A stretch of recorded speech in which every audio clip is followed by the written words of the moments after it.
竟然这种插头丈夫，结婚了16年，从来没有让我看过蜡烛，只有在停电的时候才看到，还是白蜡烛。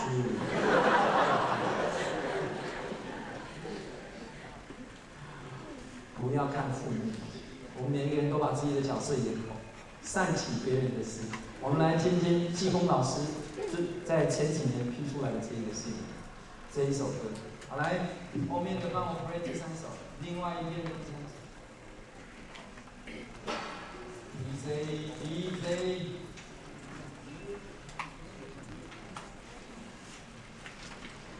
独角戏是谁唱的？你为什么都知道呢？来，会唱的一直来。许茹芸，但是歌词不一样，是济公老师恩师批的，歌词改变。所以唱歌的时候一定要去感受它里面的含义，请不要看讲义，看